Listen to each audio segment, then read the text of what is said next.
બંને દેશોની વચ્ચે યુદ્ધની પરિસ્થિતિ વચ્ચે હવે ઈરાન અમેરિકાને ટેન્શનમાં નાખી રહ્યું છે। ડ્રોન સહિતનો શસ્ત્રાગાર સજ્જ કરી ચૂક્યું છે ઈરાન। હવે ઈરાન વર્ષોથી આ સ્ટ્રેટેજીથી ચાલી રહ્યું છે।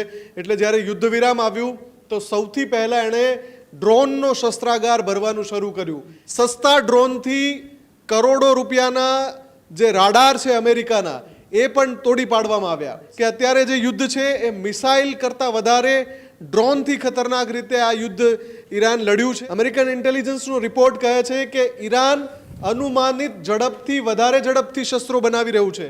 આખો વિડીયો જોતા પહેલા હજુ પણ અમારી ચેનલને સબસ્ક્રાઇબ નથી કરી તો યુટ્યુબ પર સબસ્ક્રાઇબ કરો અને ફેસબુક અને ઇન્સ્ટાગ્રામ પર ફોલો કરો।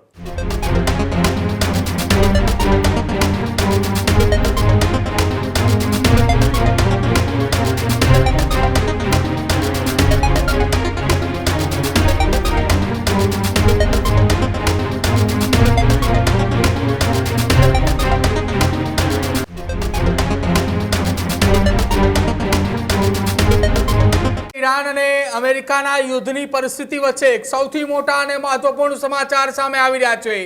બંને દેશોની વચ્ચે યુદ્ધની પરિસ્થિતિ વચ્ચે હવે ઈરાન અમેરિકાને ટેન્શનમાં નાખી રહ્યું છે। યુદ્ધ વિરામની વચ્ચે અમેરિકાને સતત ટેન્શનમાં ઈરાન નાખી રહ્યું છે। ઈરાને યુદ્ધ વિરામના સમયગાળા દરમિયાન હજારો ડ્રોન બનાવ્યા હોવાના સમાચાર મળી રહ્યા છે।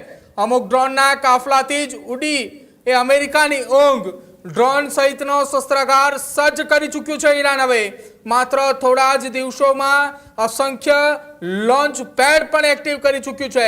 ઈરાન અનુમાનિત ઝડપીથી વધુ હથિયારો બનાવી રહ્યું છે।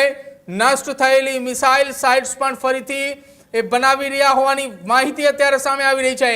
ઈરાન પાસે 60%થી વધુ ડ્રોન શસ્ત્રાગારોમાં સલામત હોવાનો દાવો કરવામાં આવી રહ્યો છે। ઈરાની બનાવટના ડ્રોન યુદ્ધમાં અમેરિકા માટે સૌથી મુશ્કેલ સાબિત થયા હતા।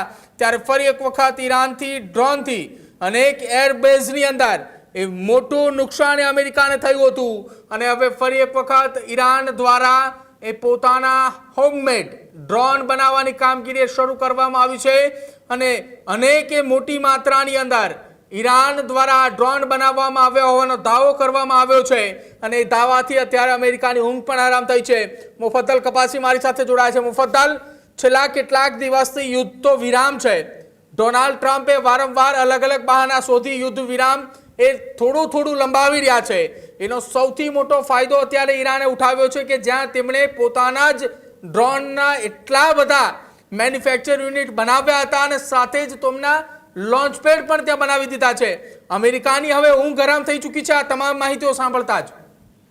પ્રદીપ, ઈરાન જાણે છે કે આ જે યુદ્ધ છે એ એટલું ઘાતક છે કે એમાં એના અસ્તિત્વ ઉપર સવાલ ઊભો થઈ શકે છે અને આરપારની લડાઈ લડવી હશે તો એક દિવસ પણ જો મળે તો એમાં એણે આગામી યુદ્ધ માટે તૈયારી કરવી પડશે। ઈરાન વર્ષોથી આ સ્ટ્રેટેજીથી ચાલી રહ્યું છે।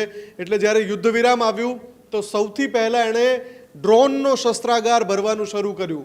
એટલા માટે કે રશિયન ટેકનોલોજીથી જે ડ્રોન બનાવ્યા ઈરાને એ ડ્રોન સાવ સસ્તા એટલે કે અમુક હજાર રૂપિયામાં એ ડ્રોન તૈયાર થઈ જાય અને એને પાડવા માટે તોડી પાડવા માટે થઈને જે અમેરિકન ડિફેન્સ હોય અથવા તો ઇઝરાયલનું જે ડિફેન્સ હોય એ કરોડો રૂપિયાની મિસાઇલ છોડે ત્યારે એ ડ્રોન તૂટે એવા દ્રશ્યો આ જે યુદ્ધ ચાલ્યું 40 દિવસ એમાં અસંખ્ય વાર જોવા મળ્યા।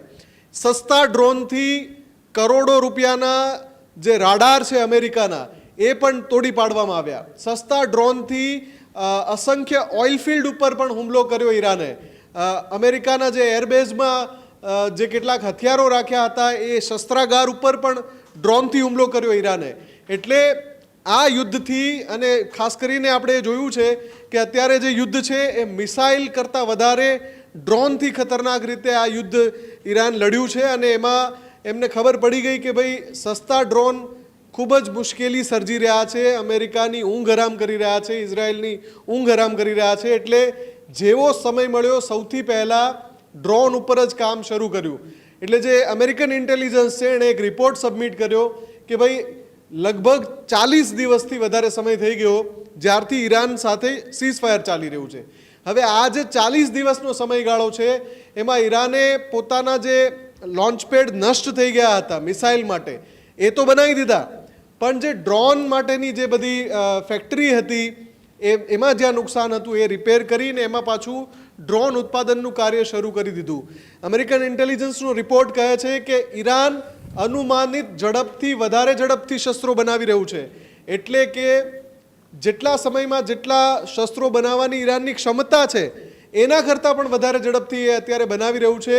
અને એ ફૂલ ફેઝમાં જે વેપન્સ બની રહ્યા છે એ ઈરાનની સાથે સાથે એ અમેરિકા અને ઇઝરાયલનું જો યુદ્ધ થાય તો એ ખૂબ જ વિધ્વંસક યુદ્ધ બની રહેશે એવી ચિંતા પેદા કરી રહ્યા છે.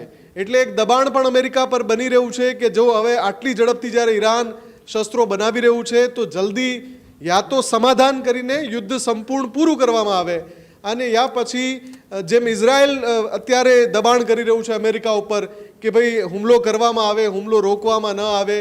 ઇઝરાયલનો તર્ક પણ આ જ છે કે ઈરાન ઉપર હુમલા રોકીશું તો એ પોતાના શસ્ત્રાગાર ફરીથી ભરી દેશે. આ જે રિપોર્ટ છે એ જ પ્રકારનું કહી રહ્યો છે કે ઈરાને તમામ રીતે તૈયારી તો કરી જ લીધી છે. IRGCના જે હેડક્વાર્ટર્સ છે ત્યાં પણ તૈયારીઓ થઈ ચૂકી છે, પણ શસ્ત્રાગાર જે રીતે ભરી રહ્યા છે ને એમાં પણ સૌથી પ્રમુખ છે ડ્રોનનું મેન્યુફેક્ચરિંગ. એ ડ્રોનના મેન્યુફેક્ચરિંગથી ચોક્કસથી અમેરિકાની ચિંતા વધી ગઈ છે. હજુ સુધી તમે અમારી ચેનલને સબસ્ક્રાઇબ નથી કરી તો અત્યારે જ ન્યૂઝરૂમ ગુજરાતને સબસ્ક્રાઇબ કરો, ફેસબુક અને ઇન્સ્ટાગ્રામ પર ફોલો કરો.